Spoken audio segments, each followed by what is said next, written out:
chum Yann Sénéchal, votre conseiller.net.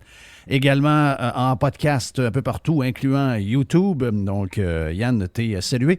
Est-ce que je rêve, mais tu as eu un genre de petit... t'as réglé le cas de Sortons les poubelles à un moment donné sur un de tes podcasts? C'est ce que j'ai compris? Ouais, on s'est amusé avec Joey Aubé hier matin à 7h45. On a fait le tour.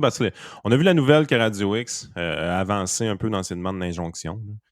Apparemment qu'il aurait reçu les IP et je pense les numéros de téléphone des gens, mais là, ils veulent aller un petit peu plus loin. Là, ils veulent aller chercher les noms exacts des personnes qui sont derrière la page Facebook de Sortons les poubelles.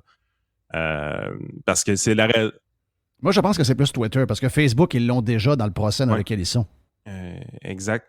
De ce que je comprenais, c'est qu'ils poussaient plus loin. Ils ont eu un succès avec une injonction, puis là, ils demandent une autre injonction pour aller un peu plus loin parce qu'il y avait juste l'adresse IP. Fait qu'ils voulaient. Tu sais, c'est tant ça qui est difficile quand tu essaies de poursuivre quelqu'un pour un dommage qu'il t'a fait, puis tu demandes réparation. Tu sais, c'est pas juste dire, hey, il n'a pas été fin.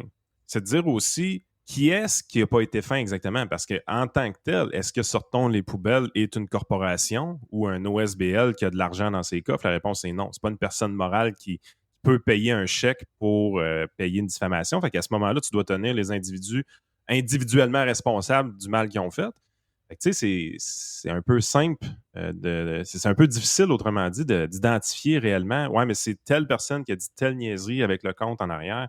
Fait que ils se protègent un peu de cette façon-là. Mais en même temps, l'intérêt de gratter et de voir, coudon, parce que on a tous nos doutes de cette façon-là. On a comme l'impression qu'il y a beaucoup de gens qui ont du temps libre énormément pour écouter une radio qui n'aiment pas du tout afin de la faire tomber. Ben, Oui, ça, ils payent. d'un Faut certain payer pour côté, ça. tout le monde réfléchit à ça et se dit, ben, il y a probablement quelqu'un qui est payé pour faire ça ou ben non, que son temps est libéré par un employeur pour faire ça. C'est là qu'on arrive et qu'on se dit tout le temps, y a-tu un syndicat derrière ça? T'sais? Oh oui, tu l'as vu hier. Tu l'as vu hier. Il y a Oui. quelqu'un qui te l'a écrit, qui a fouillé un peu.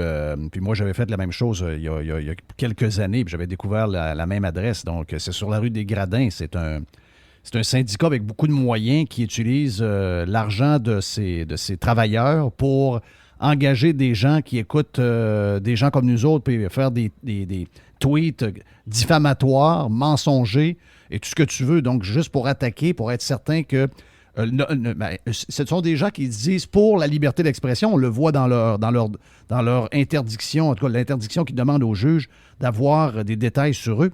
Eux autres, ils prônent, ils disent que c'est à cause de la liberté d'expression qu'ils ont le droit de le faire, puis ils peuvent même le faire sans être identifiés, etc. Donc, ils utilisent la liberté d'expression.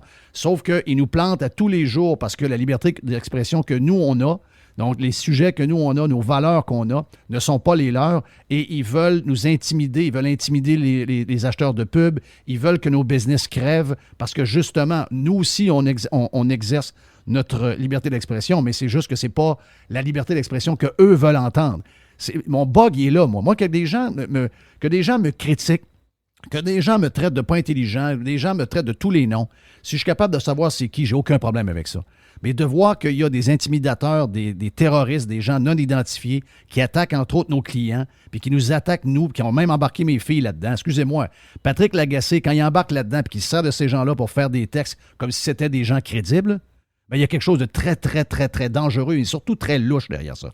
Et mon feeling, c'est que tous les noms que tu as vus dans l'article, dont l'ancien boss de Radio-Canada, puis la madame Payette, là, l'ancienne proche de Pauline Marois, puis qui a fait un livre sur nous, etc., puis tous les noms qu'il y a là, ces gens-là qui s'objectent à ce que le juge donne plus de détails concernant les gens derrière, mettons, le compte Twitter, c'est que ces gens-là sont probablement paniqués de savoir que ça peut arriver. Oui. Là.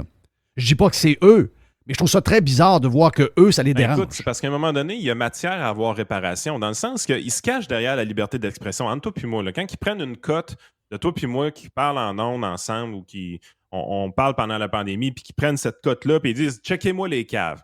Est-ce qu'ils ont le droit de faire ça? Oui. Est-ce qu'on peut demander réparation pour ça? Je pense que non. Oui.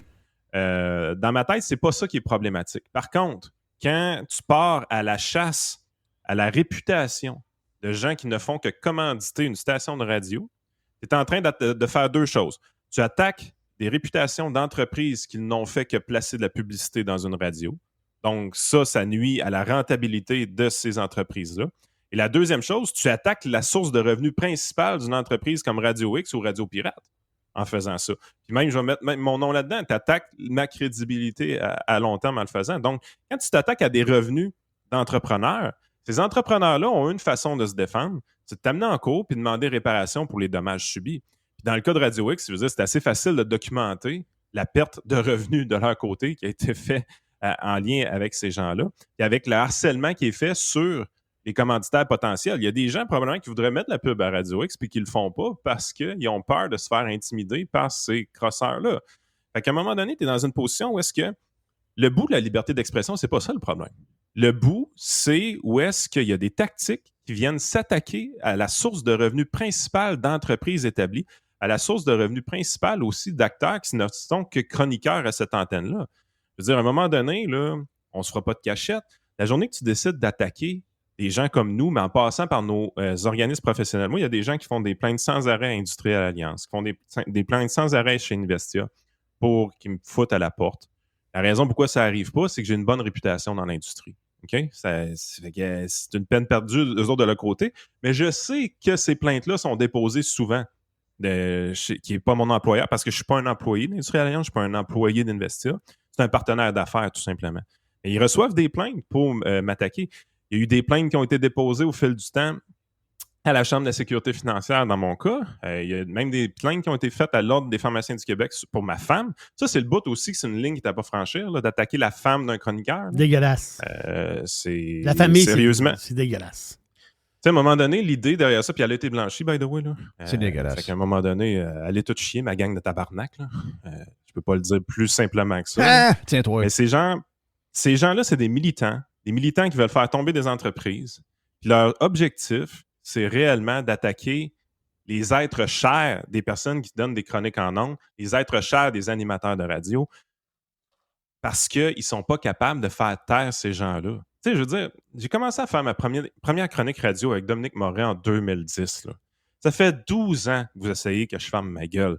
La réalité, c'est que le moment dans ma vie où j'ai été le moins libre pour parler publiquement, c'est quand j'avais un employeur. Puis vous avez réussi à me faire perdre ma job chez cet employeur-là. La journée que vous m'avez fait perdre ma job à cet employeur-là, je suis devenu libre à ce moment-là. Je suis plus dangereux pour votre idéologie depuis ce temps-là. T'es plus dangereux pour eux. Excuse-moi, Yann, t'es plus dangereux pour eux depuis qu'ils ont réussi à avoir ta peau chez ton employeur. Donc, finalement, ça a fait l'inverse de ce qu'ils souhaitaient. Parce qu'à un moment donné, tu sais, oui, il pourrait avoir plus de chroniqueurs de droite au Québec. Probablement qu'ils ont un effet sur ça. Il y a des gens qui n'ont pas le goût d'aller faire ce qu'on fait depuis des années parce que la fête que ça l'implique, ils ne l'ont pas en dedans d'eux. Fair enough, je suis capable de comprendre ça. Puis honnêtement, ça se défend en masse. Il y a des gens de qualité présentement qu'on n'entend pas sur nos ondes radio parce qu'il y a de l'intimidation à la sortons les poubelles qui s'exécute. Mais en bout de ligne, les gens qui sont restés debout pendant tous ces temps-là, puis je pense que tu peux être mis au-dessus de la pyramide là, d'une manière assez évidente dans ma tête, sont encore debout, puis c'est des gens qui sont extrêmement résilients. Là. Fait que, est-ce que vous pensez réellement que vous allez être capable d'avoir notre peau pour vrai? Puis, à un moment donné, tu es dans une position aussi que les autres sont persuadés que parce que Jeff Fillion ne parle plus à Radio X, ça a été un succès, cette affaire-là. Hey, les amis, regardez l'industrie des médias, où est-ce que ça en va? L'industrie des médias s'en va sur le web. C'est plus vraiment sur les ondes hertziennes ou les ondes télé que ça va se passer dans le futur. Là. Ça va se passer réellement sur Internet, sur les YouTube de ce monde, sur les Spotify de ce monde. La game est en train de se dessiner puis se jouer là.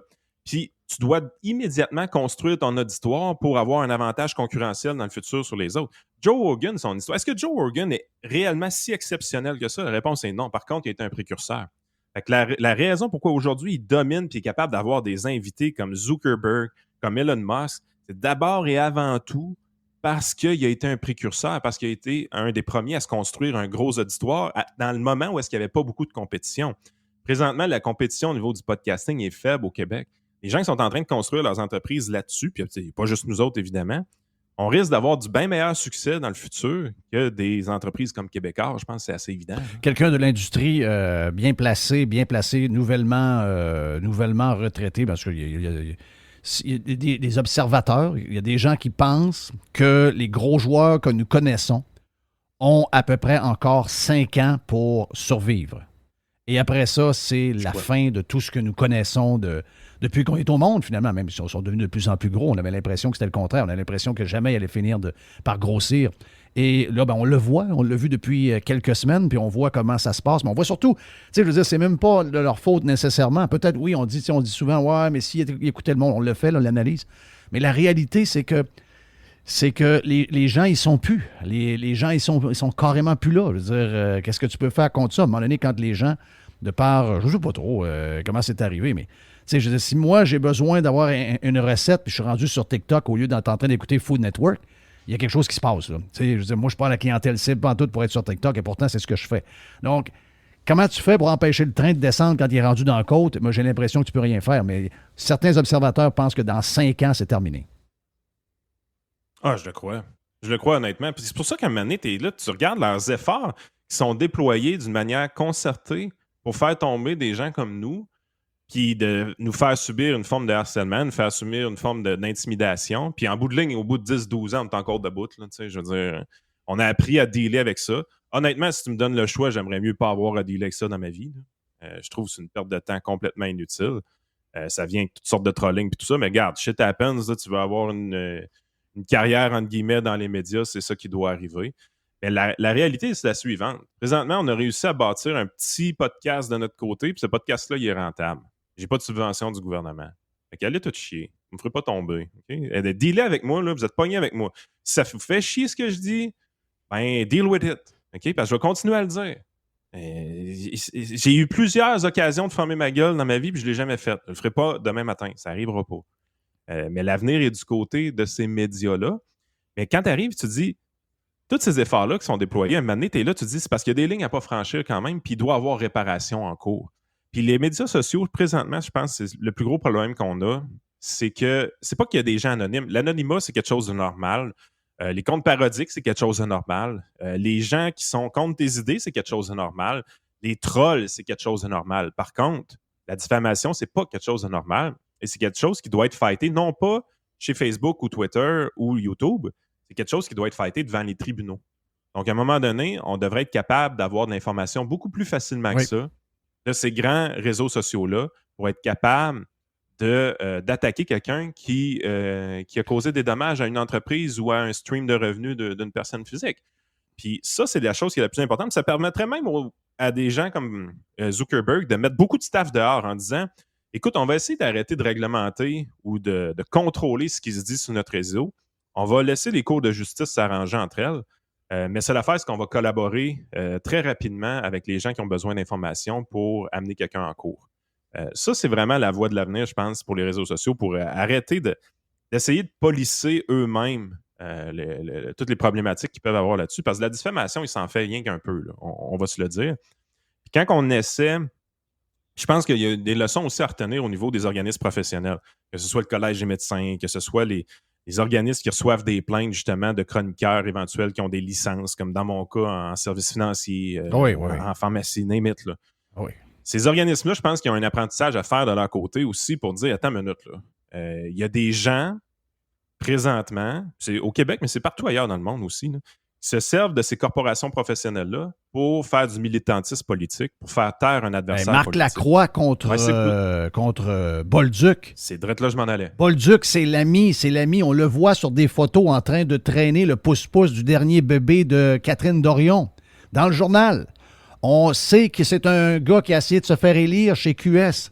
On sait que c'est un activiste et un militant anti-Radio X. Il s'en cache même pas. Et on sait aussi que ce sont des gens qui ont mis des commentaires négatifs Google sur la clinique médicale de Marc Lacroix. Donc, quand tu es le Collège des médecins, où ce que tu as déjà donné ton avis sur ce qui s'est dit en ondes à Radio X avec Marc Lacroix, puis tu t'es entendu avec lui, bon, Marc décide de fermer sa page Facebook, décide de ne plus faire de Twitter, décide de ne plus faire d'entrevues à la radio, ce qui était dommage, mais c'est l'entente qu'il y a eu avec le Collège des médecins. Dossier fermé. Il arrive un autre gars bourré d'étiquettes alentour de lui, Bolduc. Il dit non, moi, j'accepte pas ça, cette décision-là. Je veux qu'on ouvre ça et qu'on parte. Écoute, mon feeling, connaissant un peu comment ça marche, d'après moi, pour se défendre devant son propre collège des médecins, Marc doit être rendu à 100 000 $ d'avocat, mais c'est un activiste contre qui il fait affaire. Je sais qu'il y avait hier une audience, Puis il y a quelque chose qui était supposé de sortir de là qui allait nous allumer bien des lumières sur Bolduc en question. Mais c'est ça, quand les gens voient, ben, tu sais, mais ils sont tellement pas organisés face au nouveau monde. Moi, toujours me rappeler, il y a de nombreuses années, j'ai eu une poursuite contre c'était le lendemain du 11 septembre. Il y avait une journaliste du Soleil que j'avais, et avec raison en passant, là, j'avais brassé un peu parce qu'elle disait que les Américains méritaient ce qui leur arrivait. C'était une journée après les attaques du World Trade Center. Puis je l'avais brassé un peu. Et j'avais donné son adresse email en ondes. Adresse qui était sous son nom dans le journal. Ben, tu quoi? Le juge me reprochait d'avoir donné son adresse en ondes.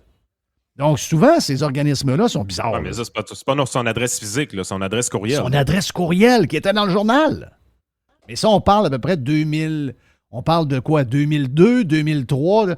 Ben, ça a tout évolué, ces affaires-là. Là. Mais le CRTC, pareil. Le CRTC recevait une tonne de plaintes avec des adresses inventées, puis ils considéraient ça que c'était des vraies plaintes.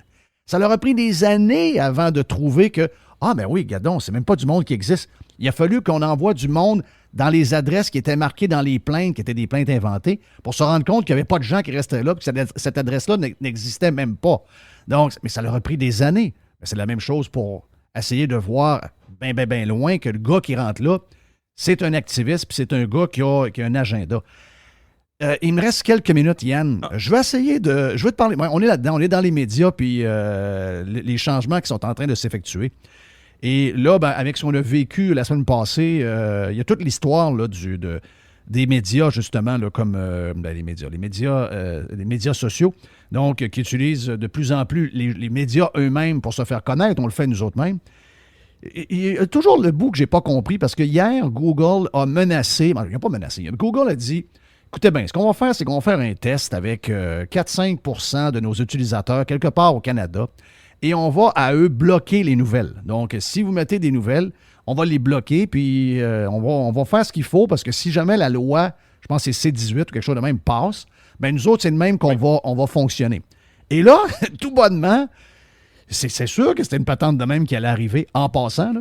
Et là, tout bonnement, là, les gens des médias disent « Mais non, mais vous n'avez pas le droit. Vous n'avez pas le droit de nous enlever. Là, vous allez laisser toute la place aux gens qui ont des nouvelles qui sont fausses, etc. Les vraies nouvelles, eux autres, ils ne sont pas là. Vous ne pouvez pas faire ça. » C'est quoi que...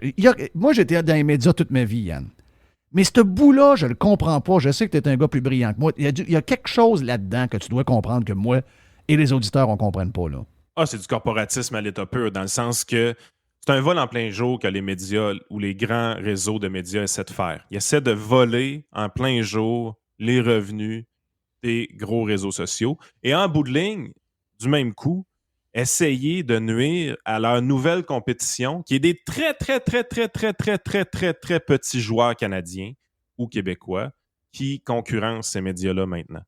Tu sais, ce qui se passe avec les réseaux sociaux, avec la monétisation, ça fait pas une tonne d'années qu'on en parle, là. Les pirates sont plus habitués parce que tu as commencé en 2006 dans ton cas. Mais au Québec, là, la monétisation des réseaux sociaux, c'est quelque chose qu'on entend parler depuis à peine 3 ou 4 ans, gros maximum. C'est pas quelque chose que les gens sont familiers avec ça. Mais la monétisation des réseaux sociaux a permis la démocratisation de la compétition de ces médias-là. Tu sais, c'est quoi la différence entre occupation double et quelqu'un qui se filme en train d'essayer de creuser des filles, mettons, sur une chaîne YouTube? Et où la différence? C'est la même affaire, c'est le même type de produit. C'est toutes des affaires où est-ce que tu n'as pas besoin de cerveau pour écouter ça. C'est ça le but de ce type d'émission-là. Mais il n'est pas obligé d'être produit par un grand réseau de télé. Ça peut être fait maintenant par n'importe quel kidam avec une caméra moindrement bien setée. Donc, les médias, les grands médias essaient d'utiliser leurs bons amis du gouvernement pour protéger leur marché présentement. Donc, ils essaient, autrement dit, de voler les revenus des autres. Parce que la réalité, c'est la suivante. Quand tu arrives et tu produis un excellent clip de 3 minutes sur un sujet d'actualité, je ne mets pas de mauvaise foi, je vais dire qu'ils font du bon stock. Ton clip de 3 minutes, tu le mets sur ton site web. Ce clip-là, pour l'écouter, tu vas avoir 2 publicités de 30 secondes obligatoires souvent sur ces sites web-là. Fait que déjà là, ça fait décrocher pas mal de monde. Moi, 30 secondes obligatoires pour un clip de 3 minutes, je trouve que c'est de l'abus. Fait que je ne vais pas sur ces sites web-là. Mais il y a des gens qui y vont. OK, fair enough.